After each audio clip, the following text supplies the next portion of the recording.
Hello and welcome to today's episode of Women Matter, brought to you by the Nidari Foundation with support from Action Aid Nigeria. On this program, we discuss women issues with a focus on sexual and gender-based violence. My name is Obianuju, and on today's episode, we'll be talking about commercial sexual exploitation.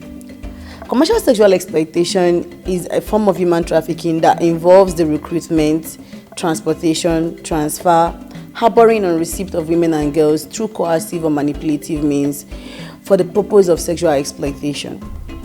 Sexual exploitation itself is the coercion or manipulation of someone into performing sexual activity for the purpose of gain for another person. That's how bad it is. Now, an example of commercial sexual exploitation is when affluent people travel from their places to economically less advantaged societies to have sex with minors, young girls below the age of 18. Very disgusting acts, if I may say. So it's very important for us to understand that commercial sexual exploitation is bad, it is wrong, it is horrible, and sadly, it has become prevalent in our society in Nigeria. Some of the contributing factors to commercial sexual exploitation include poverty, lack of education, unemployment, maltreatment, homelessness, illiteracy.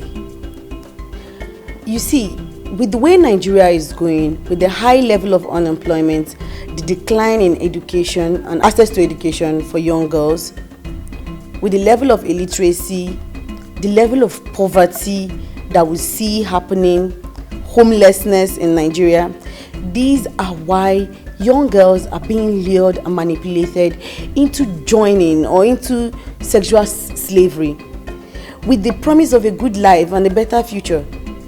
Just the promise that they would have access to better life, to be able to help their families, is enough to lure them to this act, which is not beneficial to them at all. This is wrong. It's unfair to take advantage of people's conditions, to manipulate them and oppress them because of that, and use them for your own personal benefit and gain. It is wrong.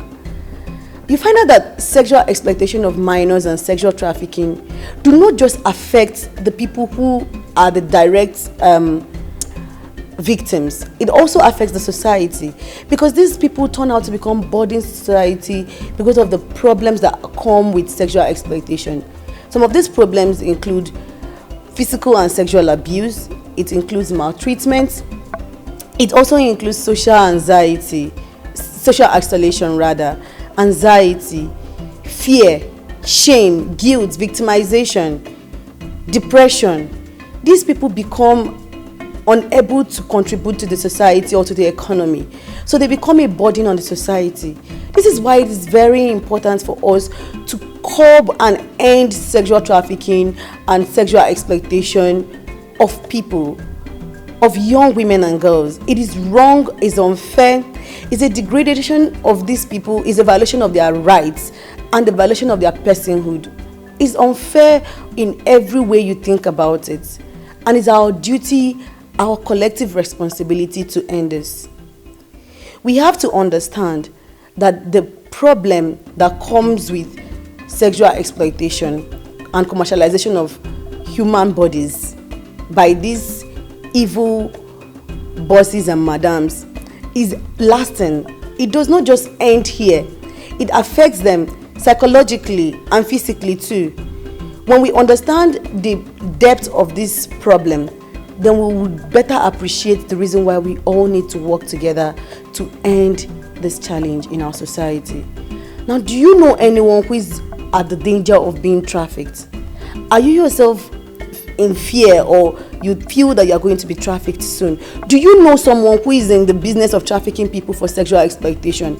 This is your time, and this is an opportunity for you to call the number on the screen for help and support. You need help. These people need your help. It is imperative that you call and access this needed help and support. We are always here for you. Remember, this program was brought to you by the Nidari Foundation with support from Action Aid Nigeria. My name is Obianuju, and I hope to see you on our next episode.